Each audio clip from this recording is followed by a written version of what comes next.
바울의 1차 선교 여행의 주제는 복음이 유대인에게서 이방인에게로입니다. 2차 선교의 큰 주제는 복음이 아시아에서 유럽으로입니다.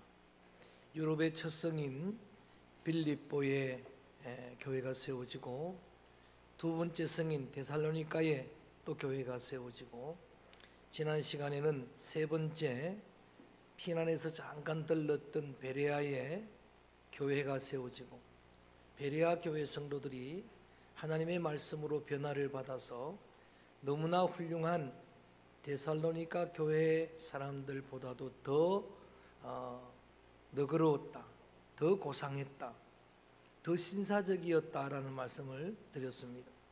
데살로니가 교회 성도들이 훌륭하지만 더 좋은 게 좋은 겁니다. 좋은 교회가 있지만 더 좋은 교회가 좋은 겁니다. 그래서 하나님의 말씀을 받아서 말씀이 그런가 해서 늘 상고하고 그 말씀을 자신의 삶에 적용하는 그런 베레아 사람들, 그들 같기를 기도했습니다. 우리 교회 모든 성도들이 베레아 사람들 같기를 주의 이름으로 축복합니다.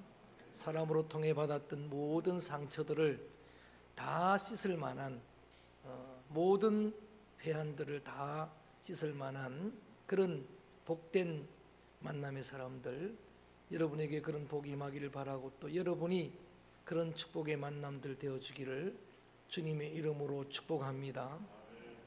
그렇게 훌륭한 사람들이 있었던 베레아에서도 이제 더 이상 복음을 전할 수 없습니다. 데살로니가에 있는 유대인들이 그곳까지 원정 왔습니다. 형제 동족 유대인들의 핍박의 칼을 피해서 오늘은 바울이 아덴까지 내려옵니다. 오늘은 아덴입니다. 아덴은 그리스의 수도 아테네입니다. 사진 한번 띄워볼까요? 아테네 수도의 도시의 전경입니다. 아테네는 그리스 문화의 핵심지입니다. 헬라 문화의 중심이 됩니다. 당시에 정치적으로는 로마의 통치를 받는 상황이지만 그들은 고유의 화려한 헬라 문화를 가지고 있었고 여전히 세계 최고의 언어인 성경을 썼던 헬라어가 그들의 상용어가 되고 뿐만 아니라 철학의 도시입니다. 정말 지성인들이 모여있는 그런 도시가 아테네, 아덴이라고 생각하면 되겠습니다.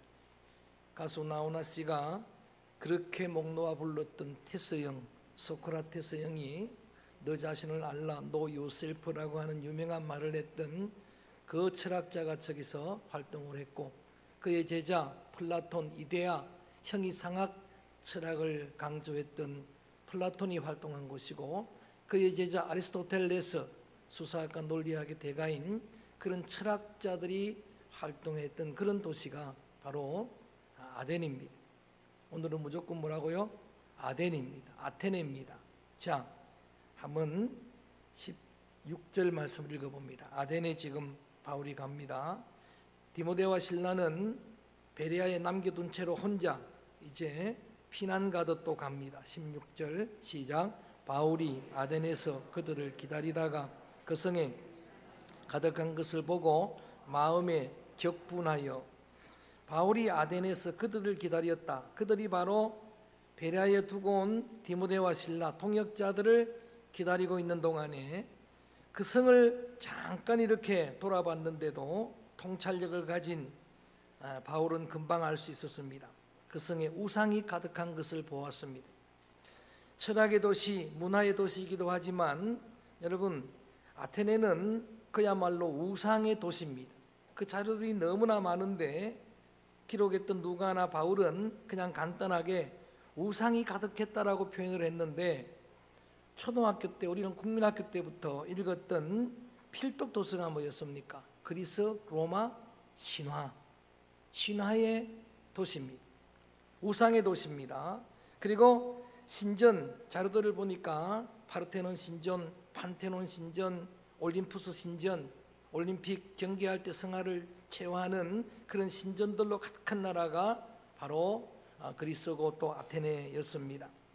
그리고 주피터, 제우스 신상을 비롯해서 비너스 신상, 많은 신상들, 신전이 많은 도시를 보고서 어떤 이는 이 아테네는 도시 전체가 신전이다 라고 말할 정도였고, 신상이 많은 그 도시를 보면서는 그들이 섬기는 신들보다도 신상이 더 많은 그런 도시가 아테네입니다.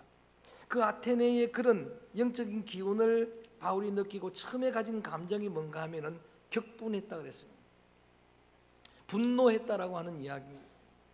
여러분 내면에 있는 그런 분노의 감정이나 여러분의 혈기를 합리화하는 것은 굉장히 조심해야 될 일이지만, 영적으로 깨어있는 사람들, 영적으로 살아있는 심령 속에는 거룩한 분노가 있습니다. 우상을 가득한 도시를 보면서 분노한 겁니다. 예수를 아직도 믿지 않는 여러분의 가족들 보면서 거룩한 분노가 있는 겁니다. 예수님은 성전과 교회, 시장과 성전의 경계가 무너진 그 현장을 보시면서 의분, 분노하셨다라고 말씀합니다. 그런 분노의 감정을 안고 뭐를 하는가? 17절 말씀 봅니다. 분노의 감정이 거룩한 분노지만 바울의 마음을 채우고 있는데 17절 이렇게 합니다. 시작. 회당에서는 유대인과 경건한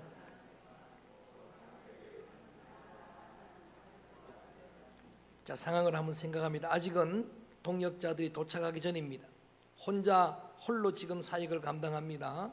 그리고 자기 속에는 정말 영적인 그런 거룩한 분노가 가득한데도 불구하고 바울은 그 아테네에 있는 회당에서는 유대인들에게, 경건한 유대인들 사람들에게 복음을 전합니다. 또 장터에서는 날마다 만나는 사람들에게 복음을 전합니다. 자신에게 일어나는 분노를 다 압도할 만한 바울은 과연 열정의 비전 메이커입니다. 그 복음 전도의 열정은 누구도 어떤 감정도 막을 수가 없었습니다.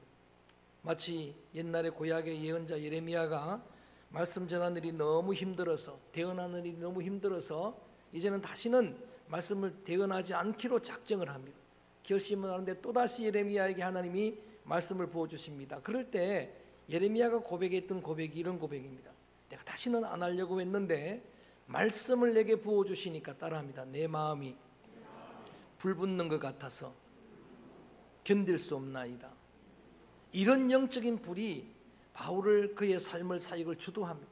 지금 분노가 가득한데도 불구하고 만나는 사람들마다 날마다 주의 복음을 전하는데, 심지어는 어떤 사람에게까지 복음을 전하는가? 18절 말씀 읽어볼까요? 소리내서 시작. 어떤 에피쿠로스와 스토아 철학자들도 바울과 쟁론할세, 어떤 사람은 이르되 이 말쟁이가 무슨 말을 하고자 하느냐 하고, 어떤 사람은 이르되 이방 신들을 전하는 사람인가 보다 하니 이는 바울이 예수의 부활을 전하기 때문이라. 아멘. 심지어는 당시에 유명한 철학자들 중에서 에피쿠로스 학파, 학교 시간, 사비 시간에 배웠죠, 그죠? 정운의 철학자들이라고 하는 이런 사람들은 인간은 죽음으로 끝이 난다. 죽음으로 원자로 돌아가고 원자의 집합체인 인간에게 하나님은, 신은 관심이 없다. 그리고 너무 멀리 계셔서 인간을 영향을 줄 수 없는 존재다라고 신을 그렇게 생각을 했습니다. 그의 신관들입니다. 그래서 이러한 내세도 없는 그런 우리 인생이기 때문에, 죽음으로 끝나는 인생이기 때문에 현세적인 쾌락만 누리고 살자라고 하는 쾌락주의자가 에피쿠로스 학파입니다. 정반대로 또 나옵니다. 거기에 스토아 철학자들도 나옵니다. 스토아 철학자들은 당시 유명한 양대파였는데, 이 사람들은 생각이 좀 다릅니다. 모든 것이 신이 될 수 있다고 하는 범신론가입니다. 유물론가입니다. 그래서 우리의 영혼까지도 그냥 물질일 뿐이다. 그렇게 주장하는 그들은 인간이 당하는 고통은 숙명이다. 운명으로 피할 길 없는 거니까 이 고통을 내가 이겨내야 된다. 내가 감수해내야 된다. 그리고 이러한 고통의 순간에 우리가 고통을 호소하거나 하는 것은 구원을 이룰 수 없는 일이다 라고 주장하는 금욕주의자, 철저하게 금욕주의자. 이 사람들이 스토아 학자입니다. 한 스토아 학파 사람을 한 친구가 손가락을 꺾었습니다. 손가락을 꺾으니까 아프죠. 근데 절대 인상 쓰면 구원을 못 얻어요. 그래서 웃으면서 아프니까 꺾지 마 이렇게 말해야 돼. 조금 더 꺾으니까 많이 아프단 말이야 이렇게 말해야 돼. 그러다가 똑 부러졌어요. 그래도 인상 쓰면 안 돼요. 그봐 하지 말라 그랬지. 이렇게만 해야 되는 사람이 스토아 학파. 이런 철학자들에게 바울이 전한 복음은 바울의 조금 아쉬움이긴 한데 조금 더 설명을 드리겠습니다. 십자가 복음을 딱 빼놓고 이 사람들은 그런 거 싫어하니까, 죽음이나 십자가 형벌을 싫어하니까 한 가지만 전합니다. 부활의 복음만 전합니다. 예수의 부활의 복음만 전하니까 처음 듣는 메시지를 듣는 철학자들이 이 사람은 말쟁이다라고 그렇게 악평을 합니다. 스페로 몰로고스라고 하는 말쟁이는 언어적으로는 새가 모이를 쪼아 먹는 듯한 모습이다. 새가 막 모이를 쪼을 때 입을 그렇게 놀리는 것처럼, 새가 지절되는 것처럼 허풍쟁이다, 말쟁이다, 그렇게 악평을 하면서도 그들은 19절 말씀 읽어볼까요? 또 이렇게 이야기를 합니다. 19절 말씀 읽어봅니다. 시작. 그를 붙들어 아레오바고라고 하며 말하기를 내가 말하는 이 새로운 가르침이 무엇인지 우리가 알 수 있겠느냐. 아레오바고라는데 한번 사진을 봅니다. 여러분 잘 보입니까? 저기가 아레오바고입니다. 아레오바고는 돌로 만든 광장입니다. 돌로 만든 광장인데 거기에서는 주로 뭐를 했는가? 이 그리스인 아테네 사람들 중에서 죄를 지은 사람을 재판하는 재판소이기도 하고, 또 종교나 도덕적인 강론, 서로 논쟁하는 논쟁의 자리입니다. 강화문 관장처럼 이렇게 장을 만들어 놓고, 그러니까 바울이 이상한 복음을 전하니까 죄인처럼 끌고 갔는지는 모르지만 그것보다는 논쟁을 하기 위해서 가는 거예요. 논쟁을 하기 위해서 가는데 그렇게 말쟁이라고 악평을 해놓고도 그들 마음속에, 철학자들 마음속에는 이런 갈망이 있는 거예요. 무슨 갈망입니까? 새로운 가르침이니까 궁금하다 이거예요. 새로운 가르침에 대한 그런, 여러분 거기 뒤에 이어지는 거 보니까 다 읽진 않았습니다마는 20절에는 이상한 것이다, 21절에는 가장 새로운 것이다. 그들은 이런 새로운 것에 대한 갈망을 가지고 그것 아니고는 서로 시간도 쓰지 않는 자들이다 라고 이렇게 표현하고 있습니다. 제가 이 말씀을 준비를 하면서 어떤 생각을 했는가 하면은, 그들은 철학자들입니다. 그들에게는 많은 신이 있습니다. 그런데도 불구하고 또 새로운 걸 갈망하는 거 보니까 여러분, 어떤 우상으로 채울 수 없는, 어떤 학문으로 채울 수 없는 우리의 영혼에는 그런 빈 공간이 있습니다. 그런 빈 공간이 있어요. 아무리 많은 우상이 있어도, 그러니까 새로운 것에 대한 추구. 자, 이러한 요청을 하는 그들을 보다 보니까 22절에 이게 보였습니다. 바울은 22절 읽어볼까요? 시작. 바울이 아레오바고의 가운데 서서 말하되 아덴 사람들아 너희를 보니 범사에 종교심이 많도다. 이제 지금부터는 바울이 설교하는 겁니다. 아레오바고라고 하는 저 재판장에서, 저 토론장에서 바울이 설교하는데, 바울의 통찰력은 딱 거기 모인 철학자들, 그 모인 아덴 사람들을 보니까 종교심이 대단히 많은 걸 알았어요. 그러니까 우상의 나라죠. 종교심이 참 많은 거예요. 우리나라 사람들은 종교심이 참 많죠. 저는 서울에서 살 때 남산에 가서 보면은 온갖 신들을 다 섬겨요. 뭐 나무한테도 절하고 돌한테도 절하고. 한 사람 붙들고 물었어요. 누구한테 전하냐고. 모른대요. 그냥 누구나 듣고 감동받고 복 달라고. 그러니까 여러분, 그 나무가 얼마나 기가 막히겠어요. 복도 줄 수 없는데. 나무가 고목나무가 되는 이유가 거기에요. 뭐 복도 줄 수 없는데 달라고 하니까 속이 터지는 거죠. 종교심이 많다는 게 강점도 돼요. 이스라엘 사람들은 종교심이 참 많아요. 그러니까 하나님을 믿잖아요. 동시에 우상을 너무나 많이 섬깁니다. 구약 성경 읽다 보니까 디테스트라고 하는 단어가 계속 나와요. 가증한 우상을 섬기는. 여러분, 일본 사람들은 종교심이 더 많아요. 800만 가미를 섬깁니다. 전부 신이래요. 신이래요. 그런데 여러분, 그 종교심 때문에 이민족이 복음화도 됐지만은 반면에 종교심 때문에 우상도 너무나 많이 섬기고. 뿐만 아니라 이단의 온상이 되었어요. 전 세계에 자기가 예수라고 하는 사람이 한 100명 정도 된대요. 그중에 대한민국에만 35명이 있대. 이게 이단의 온상이 되어버리고 말았어요. 그러니까 종교심이 참 많은데 바울이 보니까 기가 막힌 글을 읽었어요. 23절에 너희들이 써붙여 놓고 섬기는 신을 봤더니 이런 신도 있더라. 23절 읽어볼까요? 시작. 내가 두루다니며 너희 알지 못하는 신에게라고 새긴 단도 보았으니 그런즉 너희가 알지 못하고 위하는 그것을 내가 너희에게 알게 하리라.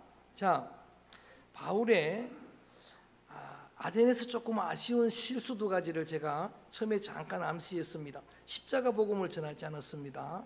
그 다음에 두 번째는 이 바울의 사역을 제가 비판하는 게 아니고 고린도전서 2장에서 바울이 후회하고 자책하는 겁니다.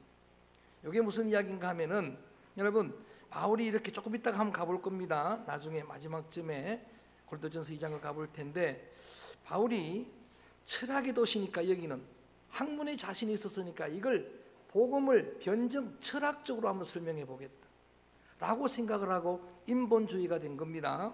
그래서 내가 보니까 너희들이 알지 못하는 아그노스토라고 하는 이 단어는 언노운입니다. 알 수 없는 신, 조금 전에 말씀드렸던 건 내가 알 수 없는 데 신을 섬기고 그에게 지금 제사를 하는 그것처럼 그런 신도 섬긴다고 하는데 내가 그 너희들이 섬기는 알 수 없다는 신이 누군지 알려주겠다고 하는 건데 여기 실수였다는 이야기를 하고 있습니다.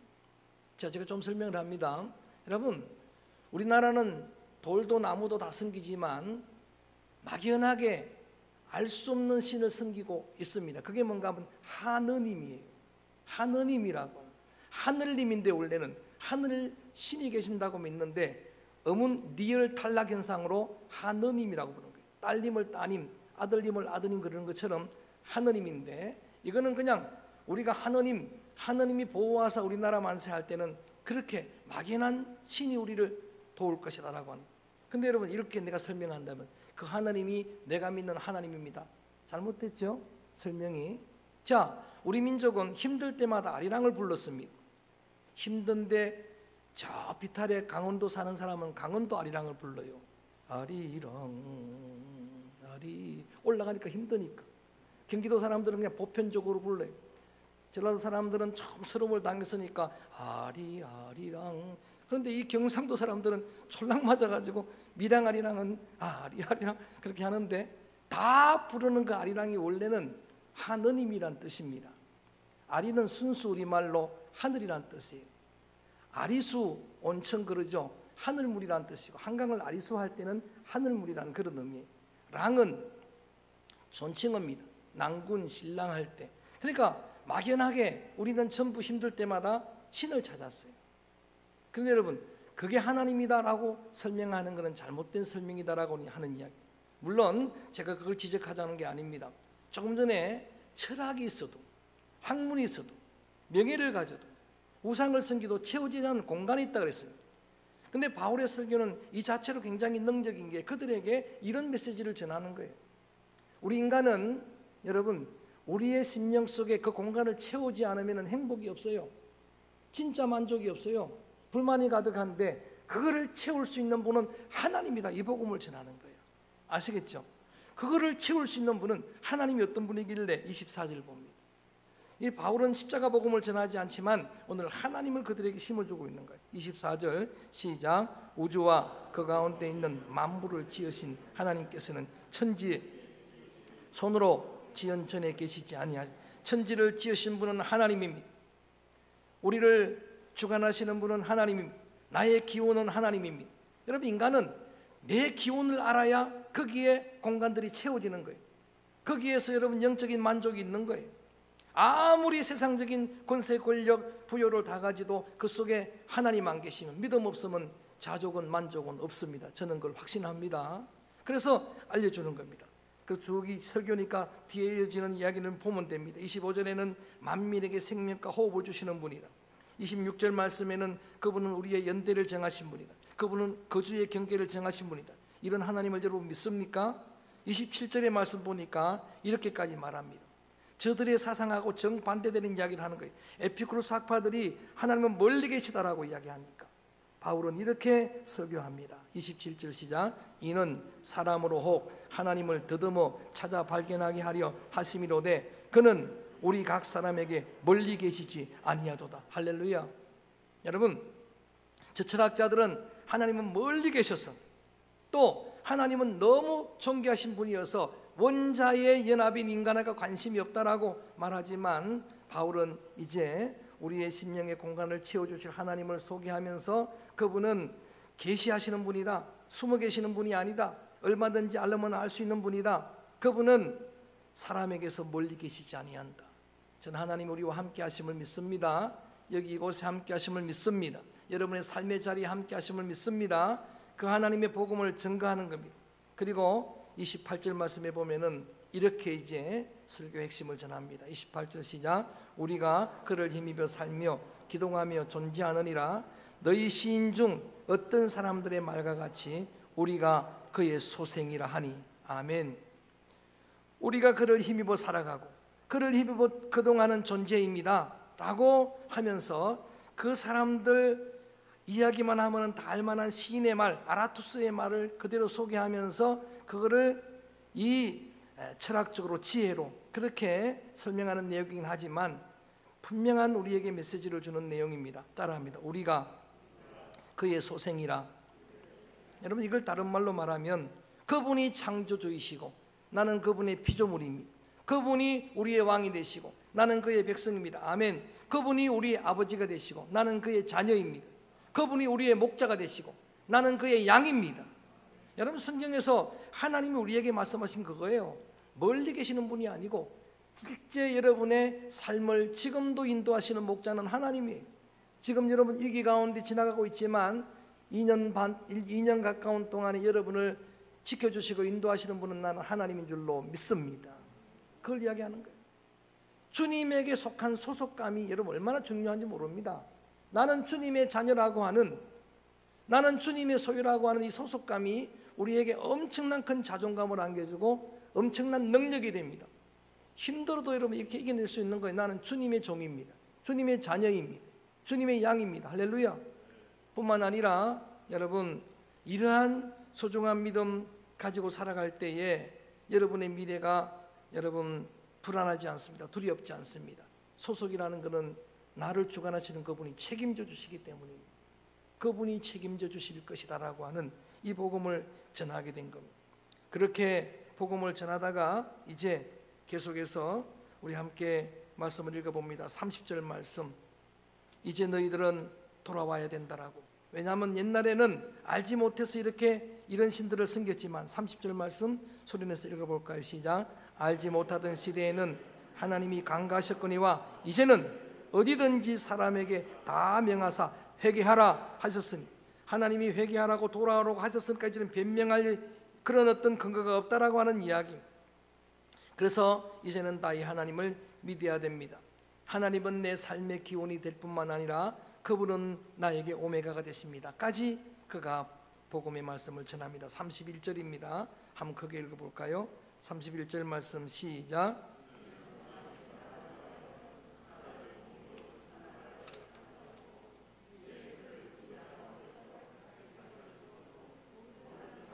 믿을 만한 증거를 주셨음이니라 하니라. 아멘. 그분은 나의 창조주일 뿐만 아니라 그분은 나의 마지막 심판의 주가 되십니다. 마지막 심판 날에 지금 예수 그리스도께서 지금 바울이 아덴에서 전하는 부활의 복음입니다. 죽은 자도 살리는 부활의 복음, 이것이 증거가 되어서 그날에 너희를 살리게 할 것이다. 할렐루야. 이런 복음을 전했더니 아덴에서 전하는 복음을 들었던 철학자들이 어떤 반응을 보이는가? 32절에 두 가지 반응이에요. 항상 두 가지 반응입니다. 32절 말씀 시작. 그들이 죽은 자의 부활을 듣고 어떤 사람은 조롱하고 어떤 사람은 이 일에 대하여 네 말을 다시 듣겠다 하니, 복음의 말씀을 들어도 진리를 들어도 그 마음이 여러분 정말 길가와 같이 굳은 마음들은 조롱하는 겁니다. 말씀을 받아들이지 않는 거예요. 그런데 놀랍게도 이 말씀을 듣고 말씀을 받아들이는 자들도 있었다라고 하는 이야기. 이렇게 해서 아덴의 사역은 끝나지만 그 아데네의 결론입니다. 그 사역의 결실입니다. 34절 마지막 오늘 한 절 본문으로 읽었던 말씀을 크게 읽습니다. 시작. 몇 사람이 그를 가까이하여 믿으니 그 중에는 아레오바고 관리 다말이라 하는 여자와 또 다른 사람들도 있었더라. 아멘. 저를 봅니다. 자, 바울이 아데네에서, 철학의 도시에서 아데네에서 이렇게 사역을 했는데, 여러분 몇 사람이 예수를 믿었다 해서 제가 제목을 몇 사람이 믿으니 했습니다. 시작. 몇 사람이 믿으니. 여러분 십자가 복음도 안 전했습니다. 그 다음에 변정적으로 철학적으로 그들을 설득하려고 지혜를, 세상의 인본을 활용했습니다. 그런데도 불구하고 몇 사람이 믿었습니다. 바울은 이 실패를 조금 전에 말씀드렸던 것처럼 자책을 했습니다. 한번 시간 내어서 찾아가 보겠습니다. 본문을 갈피를 끼워놓고 고린도전서 2장 1절에서 5절까지 읽어봅니다. 고린도로 지금 내려가면서 이제 다음은 추수감사절이고 그 다음 주일에 할 게 이제 고린도인데, 고린도로 내려가면서 바울이 결단했던 바를 아테네에서 실패를 이렇게 자신의 오히려 또 저걸로 자기의 어떤 또 다른 자산으로 삼아서 이제 결단하는 그런 내용입니다. 내가 다시는 이런 실수 않겠다라고 하는 그런 마음으로 한 내용이니까 이 1절에서 5절까지 한번 같이 천천히 읽어봅니다. 시작. 형제들아, 내가 너희에게 나아가 하나님의 증거를 전할 말과 지혜의 아름다운 것으로 하지 않. 여기 말과 지혜의 아름다운 것이 바로 고린도 아데네에서 했던 철학적으로 지혜로 그렇게 설명했던 그런 것들을 후회하면서 결단한 내용입니다. 2절 말씀 시작. 내가 너희 중에서 예수 그리스도의 그의 십자가에 못 박이신 것 외에는 아무것도 알지 아니하기로 작정하였습니다. 왜 이 작정을 했을까요? 아데네에서는 십자가 복음을 전하지 않습니다. 그러니까 그동안에 바울이 했던 것과 사역이 조금 다릅니다. 아쉬움이 그런 거예요. 여러분 바울이 지금까지 복음 전할 때마다 베레아에서도 그랬고 필리포에서도 그랬고 데살로니가 전했고 1차 선교할 때도 가서 전할 때마다 맨 먼저 전한 게 십자가였어요. 십자가의 복음이었어요. 구약에 예언된 메시아는 십자가에 못 박혀 돌아가심으로 우리의 죄를 담당하셨느니라. 성경대로 그분은 죽으셨다. 그리고 전한 게 뭡니까? 성경대로 그분은 살아나셨습니다. 십자가와 부활의 복음인데 십자가의 복음을 전하지 못한 그거를 실패로 간주를 하고 결심을 합니다. 내가 고린도에 가가지고는 십자가 외에는 안 전하겠다. 그랬더니 고린도의 놀라운 역사가 실제로 나타났습니다. 그 다음에 말씀 시간에 기대하시고, 야간 이렇게 자책하는 그 다음에 계속 읽어 4절 말씀 읽어볼까요? 시작. 내 말과 내 전도함이, 다시 시작. 내 말과 내 전도함이 설득력 있는 지혜의 말로 하지. 이게 바로 아데네스의 실패입니다. 알 수 없는 신을 그렇게 설득력 있는 지혜로 그렇게 했었더니 결국은 실패를 했는데, 그걸로 하지 아니하고 다만부터 시작. 다만 성령의 나타나심과 능력으로 하여 5절 크게 너희 믿음이 사람의 지혜에 있지 아니하고 다만 하나님의 능력에 있게 하려 하였노라. 아멘. 왜 이런 자책을 했다고요? 아덴에서 실패한 걸로 간주를 했기 때문입니다. 그래서 나는 앞으로는 이제는 이런 철학이나 지혜가 아니라 오직 성령의 권능만 의지하겠다. 성령의 능력으로 하나님 말씀만을, 십자가 그리고 부활의 복음만을 전하겠다라고 결심을 하고 전했는데, 실제로 그런 능력이 나타났었고, 그 이유를 믿음이 사람의 지혜에 있지 아니하고 하나님의 능력이 있음을 알게 하려고, 이렇게 여러분 후회할 정도로 바울이 볼 때, 객관적으로 평가할 때에 이것은 분명히 실패의 사역이었다라고 설명할 수가 있을 것입니다. 근데 저는 좀 다르게 결론을 말씀을 짓겠습니다. 몇 사람이 믿었다라고 하는 이 말씀을 보면서 결론적으로 제가 이렇게 이 내용을 조명하면서는 바울의 아테네 사역은 결코 실패의 사역이 아니었다라는 이야기. 여러분, 우리의 기준이 늘 양입니다. 에베소, 필리포에서나 데살로니가에서나 베레아에서처럼 많은 사람이 믿었더라, 또 거기에 교회가 세워졌더라, 그러면 그거는 성공한 사역으로 간주를 하는데, 그런데 여러분, 그 몇 사람 믿은 게 하나님의 놀라운 승리의 기적이라고 저는 믿습니다. 몇 사람이 중요한 거예요. 제가 아는 장신대 총장이었던 너무나 신학생들이 존경하는 선교학 교수님이 선교의 사역을 마치고 장신대에 와서 간증을 하면서 나는 실패자였다고 바울처럼 이야기하는 거예요. 실패한 내용을 간증을 들으니까 인도네시아에서 4년을 사역을 했습니다. 4년을 사역했는데 선교학 박사가 4명 예수 믿게 만든 거예요. 선교학 박사가 실패하고 그렇게 돌아왔다고 간증을 하는데 저는 그 말씀을 듣는 순간에 어떻게 저게 실패인가? 물론 자기는 자책할 수가 있지만 아니에요. 오늘날 여러분 저 인도네시아가 복음으로 지금 변화받고 있습니다. 교회들이 부흥하고 있습니다. 성장하고 있습니다. 그 그루터기가 된 거예요. 어떻게 그게 실패입니까? 미션이라는 영화를 보게 되면 여러분 다 보셨겠지만 그렇게 수사가 복음을 전하게 될 때에 원주민들이 다 예수를 믿어요. 예수를 믿는 그 사람들이 믿음 때문에 순교를 당합니다. 수사도 함께 교황청이 그들을 공격해서 죽임을 당합니다. 그리고 미션이라는 영화의 마지막은 그렇게 쓸쓸하게 죽음으로 끝나는 거예요. 그런데 그게 왜 미션이라는 제목을 붙였을까 봤더니 마지막 장면이 너무나 오랫동안 인상적으로 남아있어요. 다 끝난 것 같은데 거기에 흑인 아이들 몇 명이 배를 타고 돌아가는 장면이 끝입니다. 그건 실패가 아닙니다. 그 그루터기들이 지금 세계를 복음화시켰습니다. 할렐루야.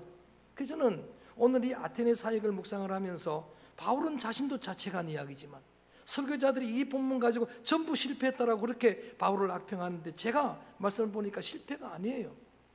자, 다시 본문으로 돌아가서 마지막 34절 한 번 더 봅니다. 제가 증명해 보여드립니다. 34절 말씀 시작. 몇 사람이 그를 가까이 하여 그 중에 아리오바고 갈리 디오누시오 다마라라 하는 여자와 또 다른 사람들도 있었더라. 그 중에 특별히 아리오바고 갈리 디오누시오라는 사람 이름이 나옵니다. 제가 조사를 해봤어요. 이 사람이 그루터기가 될 수 있었다는 그거를 여러분에게 증명해 보이려고 조사해 봤더니 이 사람은 나중에 뭐가 되느냐? 아테네에서 재판위원장이 됩니다. 지금은 아리오바고라고 하는 그 재판장을 관리하는 사람이지만 나중에는 성공을 해서 오늘로 말하면 대법관이 됩니다. 그리고 나중에는 고린도의 감독으로 파송됩니다. 근데 이때 받았던 말씀 때문에 그분은 가는 곳마다 복음을 전합니다. 할렐루야. 이때 받은 말씀 때문에 복음 전하다가 여러분 도미티안이라고 하는 로마의 10대 황제 중에서 네오 다음으로 악독했던 황제에 의해서 순교당하는 거예요. 바울이 지금 전한 이 복음 받고 순교자가 나온 거예요. 할렐루야. 어떻게 실패라고 할 수가 있겠습니까? 아쉬움은 있습니다. 십자가 복음을 전하지 않은 아쉬움, 삶의 세상의 지혜를 그 설득력을 가지고 복음을 변증한 것은 그것은 실수라고 할 수 있습니다만은 그래도 하나님을 전하고 너희들 빈 공간을 채울 수 있는 분은 하나님이다. 나의 기원은 하나님이다. 나를 지으신 분은 하나님이다. 나의 마지막은 하나님이다. 그 말씀 때문에 몇 사람이 예수를 믿었다라고 하는 이야기예요. 저는 여러분의 기준이 주님의 기준과 같기를 원합니다. 코로나로 인해 가지고 교회가 위축되어지고 여러분 우리도 반조막이 나고 이러니까 자꾸 위축되어져 우리는 실패의 길을 걷는가 하면 안 돼요. 저는 여러분 오늘 예배드리는 여러분이라도 이렇게 그 몇 사람 중에 들어간다고 하면 그거는 하나님의 역사는 실패가 없습니다. 저는 그렇게 믿습니다. 그렇지만 조금 아쉬워서 몇 사람이 믿었으니까 그게 좀 아쉬워서 오늘 이 찬양으로 마무리하려고 합니다. 조금 아쉬워서 십자가의 전달자라고 합니다. 십자가의 복음만큼은 빼놓지 마시기를 바랍니다. 그게 찬양을 합니다. 만일 바울이 거기에서 십자가 복음을 전했었더라면 십자가의 복음을 전하고 성령의 권능으로 사역을 했었다면 하는 그런 아쉬움 때문에 이 찬양을 마음에 다짐을 하면서 나는 십자가와 부활의 전달자가 되기를 원합니다. 가사를 생각하면서 찬양합니다.